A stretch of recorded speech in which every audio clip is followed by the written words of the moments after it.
say they managed to track the woman down. Frustration with the feds. We speak with the wife of a National Guardsman still under federal deployment after others were sent packing.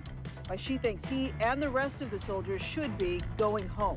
Forced to move from the place they call home. As camps are cleared from the Sandy River Delta, we hear from one man about the toll it takes on his community.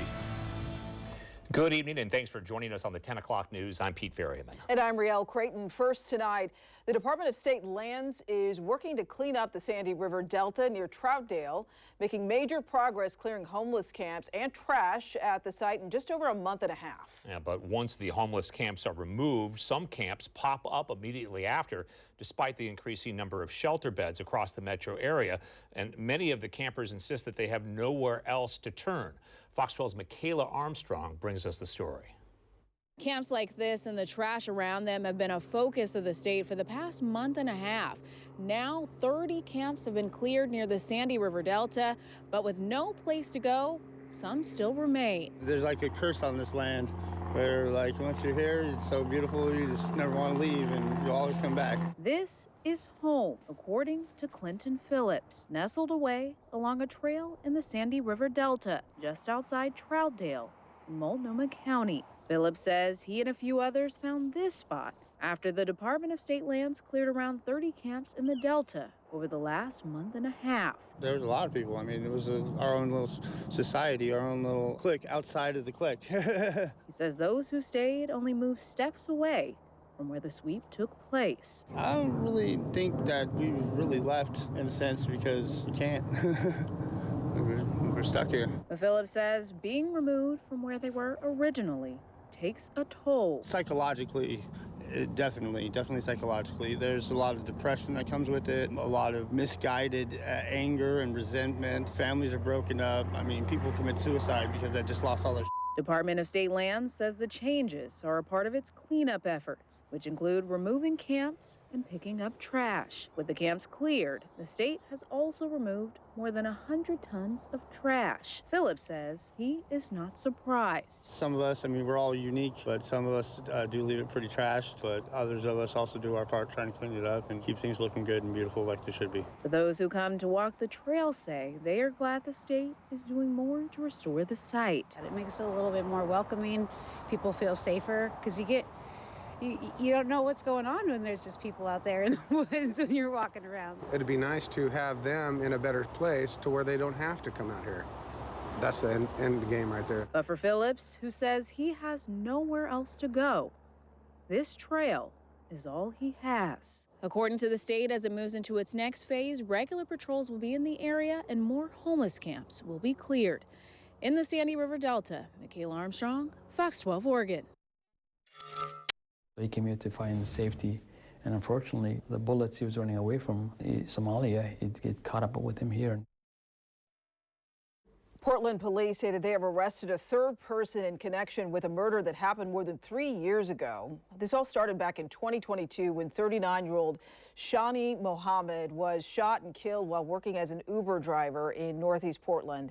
His family describes him as a loving father of 8 who is missed every day. He came to the U.S. from Somalia more than 20 years ago, escaping a civil war. Police have made 3 arrests in the last 4 weeks. 41-year-old Shaparia Lambert was arrested yesterday and was in court today. She, 28-year-old Justin Ortega Mejia, and 41-year-old Keisha Green have been charged with second-degree murder. Mohammed's family hopes that these arrests bring justice, but right now, his loved ones say times are tough. She hasn't lost just the father of children, she lost her partner. You know, not to mention all the provision that was given to the family, emotional and also financial support, and you know, it really was ideal father. This is still an ongoing investigation, and Portland police are asking anyone with information to come forward. Fire officials in Gaston say a person is dead after a house fire in Cherry Grove. At about 4 o'clock this morning, crews were called to a home at the corner of Alder and Patton Valley Road. They found a house engulfed in flames and began knocking down the fire. Crews were called in from multiple agencies for backup. Once the fire was extinguished, crews went inside and found the sole occupant of the home dead. Investigators have ruled out foul play. Officials say they've notified next of kin, and the family is asking for privacy at this time. New video obtained by Fox 12 is shedding light on an October incident involving federal agents and teens at a Dutch Bros drive-thru in Hillsborough. So this is video from October 3rd provided by Hillsborough Police. It shows a white van pulling up alongside the drive-thru lane as a white truck in the bottom corner of your screen can be seen blocking the lane. You can see masked people with guns approach the Mazda SUV. The people in the SUV have been censored by police because officers say they were underage teens. No one was arrested and the federal agents left. According to the Hillsborough Police Department, a Washington County Sheriff's deputy contacted ICE who confirmed the incident involving their agency. Police arrived on the scene after getting a 911 call for a disturbance with a weapon, and officers interviewed witnesses. Well, tonight we are hearing from the wife of an Oregon National Guard member who says enough is enough. Now, her husband is one of 100 troops still under federal control with no clear end date. Fox 12's Abby Davis talked to her earlier today and joins us now in studio. Abby, how's she feeling? Yeah, she's really just frustrated. She doesn't understand why the federal government isn't sending the soldiers home, especially with the holiday season starting. Despite all the laughter, Mireya says park days with her 5 kids aren't the same lately. You see? When is Daddy coming back? Daddy is, yeah.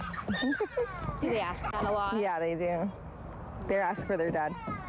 They're not used to him not being around, so it's hard for them. Mireya says her husband is one of 100 Oregon National Guard troops still on standby at an Oregon military base, wondering when they can come home. We have hopes that he will come back for the holidays, and we wanted to make some plans and stuff, and he had told me that he was going to demobilize and come back home, but that didn't happen. Her husband left in late September when the Trump administration deployed 200 Oregon soldiers to protect federal buildings like Portland's ICE facility. They had said that possibly for 3 months, so we were kind of expecting like early December, but at this point, they don't have a date.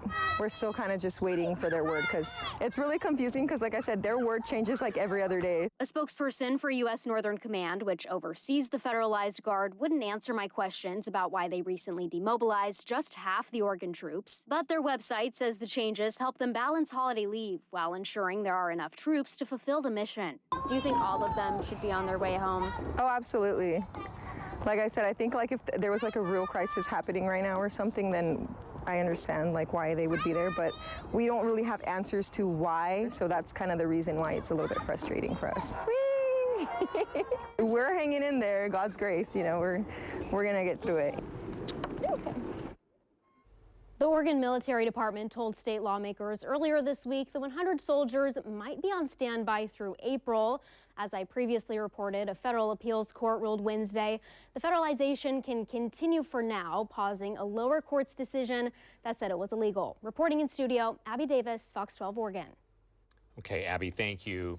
A woman is facing several charges tonight after an early morning break-in at a pizzeria on Southeast Stark Street in Portland. Much of the ordeal was caught on camera, and what the suspect didn't know was that the owners and police were tracking her in real time. Fox 12's Leslie Dominique reports that the owner is grateful that his staff was not hurt. Owners at this friendly Southeast Portland neighborhood pizzeria had a rude awakening Thursday morning. A 4 a.m. security alert led them to their camera feed, where they watched in real time as a woman rummaged through their restaurant. Flying Pie Pizzeria owner Kieran Dupuis says it started outside, with his janitor noticing a woman digging through a garbage bin just steps from the restaurant. But when the janitor walked inside, he says the woman caught the door, slipping in behind him unnoticed. She found a hiding space in the back dining room.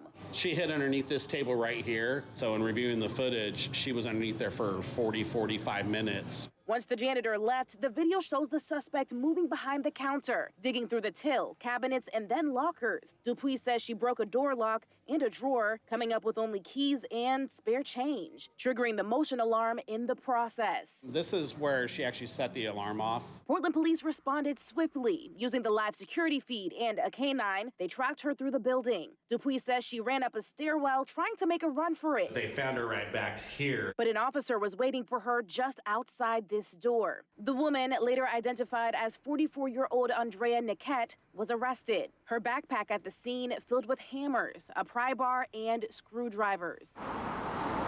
Dupuis says his shop, like many small businesses in the area, is no stranger to break-ins, and it's taking a toll. You already have high costs anyways doing business right now, especially for small businesses. So, I mean, stuff like this is just, it's really tough. It adds stress onto an already stressful occupation. But he remains thankful his janitor wasn't hurt and damage was minimal. And now, it's back to tossing pizza dough. We were lucky this time, and the police, I mean, I was really super happy with how fast they were here. It's good to know. It makes you feel a little bit better and a little safer. Niquette was transported to the Multnomah County Jail on Thursday, but later released on her own recognizance. She now faces theft, criminal mischief, and felony burglary charges. For now reporting in Southeast Portland, Leslie Dominique, Fox 12 Oregon. TriMet recently laid off 26 employees in an effort to address a $300 million shortfall expected over the next several years. It also eliminated 42 vacant positions. But the budget cuts don't stop there. Starting next weekend, some TriMet bus and MAX lines will see cuts to service frequency. Here's a look at the affected routes. They are also listed on our Fox 12 app. Some bus routes will be less frequent.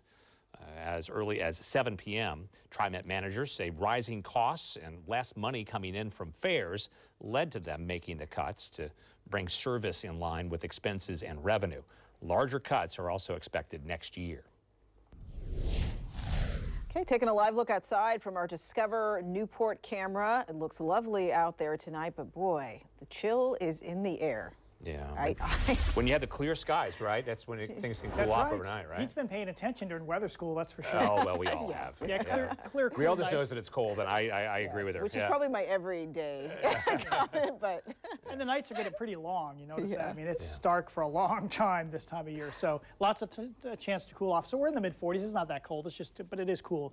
All right, clear and chilly night. There could be spots of fog or frost that develop. We haven't seen that yet, which means there could be a spot or two of dense fog for the morning commute.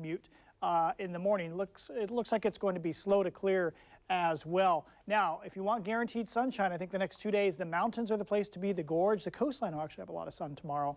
But then things are going to change after that. So I want to show you in the satellite imagery the bright, kind of bluish white areas. This is cloud cover after dark. We can see using a certain part of the satellite, but look how clear it is right now in the valley. That makes me think we're going to see spots of fog develop. And our models they don't do very well actually with real low-level stuff like fog, but you can see a hint of it right there tomorrow morning. And once that happens with calm wind tomorrow, I just have this feeling it's going to be slow to get out of here. So right now, around 40 in Hillsborough, we're in the mid-40s here in Portland. I think we bottom out around freezing in the coolest outlying places like Battleground and Hillsborough, probably about 36 here in the city. So watch out. There could be a spot or two of dense fog tomorrow morning. A lot of us will just have clear skies or just cloud cover.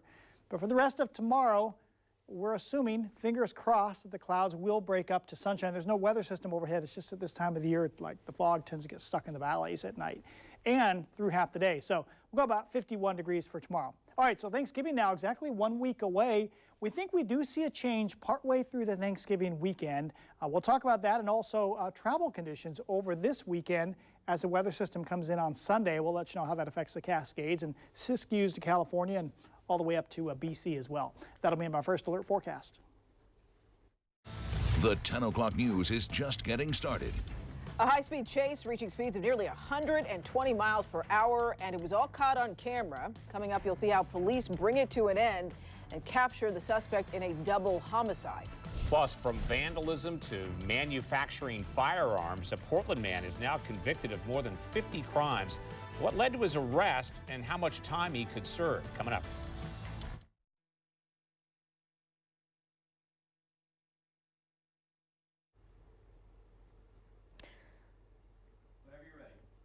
Okay, 3, 2, 1. The mother I spoke with says she's frustrated. She doesn't understand why the federal government isn't sending the soldiers home, especially with the holiday season starting.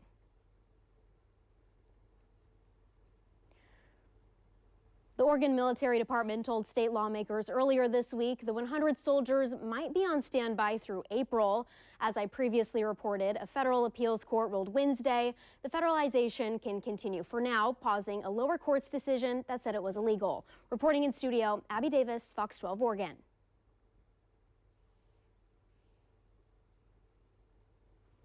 Thank you.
Portland police have now released body camera video from a dramatic arrest earlier this month. That's when an officer hit a man with his car after police say the man took off his clothes and fired a gun on a busy street. Police received several calls on the night of November 5th about a naked man holding a gun near the Moda Center. Officers spotted the man and say that he fired a shot into the air before running off on Grand Avenue. And that's when an officer used his patrol car to hit the man, knocking him down, causing him to drop the gun. Oh yeah, it's a gun. I think the game just came out. It looks like it is a gun. Oh, he just shot. Looking like it is a gun. I'm gonna hit him. Okay. Copy, a shot is fired on emergency. Run him over, dude. And police say the man, identified as 43-year-old Robert Hatley, then repeatedly hit his own head on the sidewalk while officers were arresting him. They were able to restrain him before taking him to the hospital. Per Portland police policy, the officer's use of a police car to hit Hatley is being investigated as use of deadly force, even though no one died in this case. Well, also caught on camera, watch how a Thurston County Sheriff's deputy pursues a double homicide suspect. Last night's high-speed chase reached speeds of up to 117 miles per hour. According to the sheriff's office, the suspect was in the car, was involved in a drive-by shooting during which 2 teenagers were killed. During last night's chase, the deputy deployed a grappler, but the line broke. Later, the deputy bumped the back of the car, forcing it to lose control and roll off the road. The suspect was thrown from that car, but suffered only minor injuries. Investigators say this arrest is tied to the shooting death of 2 brothers in Lacey, Washington on November 14th. The alleged killer stood before a judge for the first time as the mother of the victims delivered an emotional statement. My kids are very good boys. They did not deserve to be walking home and get blasted by some evil freaking person. You killed 2 innocent boys. I hope you sleep at night with that. Investigators say the suspect fired 26 shots at the 2 teens. He's been denied bail and will remain in custody. He faces up to life in prison. A man who was found guilty today of vandalizing dozens of local businesses and murals with graffiti and manufacturing ghost guns in his home was convicted on more than 70 charges. Fox 12's Julia Lopez reports. A Portland man was just convicted of more than 50 crimes ranging from vandalism to manufacturing firearms. What led to his arrest? Graffiti. What was particularly vindictive of this defendant is he was targeting art. 45-year-old Jacob Ramos could be sentenced to several years in prison. A judge found him guilty of targeting small businesses across Portland, even those with murals by local artists. What we have are dedicated police officers out there looking at these tags, trying to figure out, trace them to a particular person, trying to trace them to particular gangs. In 2022, Ramos was caught on security camera spray painting his tag on a local music equipment store. When investigators served a search warrant at Ramos's home, they found nearly a dozen guns, 5 homemade ghost guns, and a 3D printer in the process of creating another. They haven't gone through safety checks. They haven't gone through any type of regulation at all. These are being sold out on the streets, and they are inherently dangerous. Ramos was previously convicted of nearly 20 counts involving the ghost guns found in his home. He'll be sentenced in both cases in the coming months, and with more than 70 total convictions, he could face years in prison. Investigators say this case shows the impact vandalism can have and the importance of reporting it. I would ask the small businesses who have to clean up that mess. I would ask the city folk who have to walk around and see that their city's been degraded because of this kind of narcissistic vandal behavior. It certainly does impact the way our city looks, the way our city feels, and how welcome and safe people feel in our city. The City of Portland has an online portal for reporting graffiti. You can find a link on our mobile app. Reporting from Southeast Portland, Julia Lopez, Fox 12 Oregon. The Oregon Department of Education says that there have been improvements in graduation and attendance rates. So here's a closer look at some of the highlights of that just released data. The current percentage of 9th graders on track to graduate is the highest ever recorded in state history. Attendance is also the highest it's been post-pandemic, but is still well below pre-pandemic levels. And state test results show notable improvements, including in 3rd grade English, language and arts, and 8th grade math. We do have a full link to the full state report card on the Fox 12 app. Okay, it's time to check in with Chief Meteorologist Mark Nelson. He joins us with our first alert weather, and really kind of a nice November day. I mean, for November, we had some sunshine and... It's dry. Yeah, no wind. Calm. Wait, there was sunshine too, and it was in the mid-50s. And it rained overnight, right? Yeah, and it rained overnight. If it could just do that in March, April, and May, like rain at night and it's sunny during the day. That would be a neat trick. Everything would be green, and we wouldn't see rain. That'd be pretty cool. Okay, that's a live view at Salem. I think you have areas of fog developing later tonight. You're down around 40 degrees, so watch out for dense areas of fog there. So temperatures low to mid-30s here in the valleys generally. Some spots getting down around freezing, coastline around 40, and then 20s, mainly east of the Cascades. No weather systems the next 2 days, so that means fog can settle into the valley. Sometimes it's like a relative for Thanksgiving that maybe doesn't really leave on Friday or Saturday. They stick around for another week. So sometimes that fog just lingers in the valley longer than you want it to, than forecasters want it to. That could happen tomorrow, especially Salem, Eugene. Could you stay cloudy one of those days? Could be. All right, dry time then. That's through Saturday. We think now a system is arriving pretty early on Sunday. There are hints maybe it leaves on Sunday. So mild weather. That's a big message. Through Thanksgiving, we do not see anything significant. No heavy rain, no strong wind, no talk of snow or Arctic cold. It looks like things could change just beyond our 7-day forecast, though. We'll cover that in the second half of the show. Might want to stick around for that. But look at all the action in Southern California. They're getting the rain down there. We're in the split flow up here, which means we're kind of between weather systems. So for your Saturday morning, we've covered tomorrow, but Saturday morning, I think we've just got areas of valley fog and clouds. It does cloud up a little bit later in the day. Here's the latest timing on that weather system on Sunday. It's a narrow one, so it arrives in the morning, we think, right after daybreak.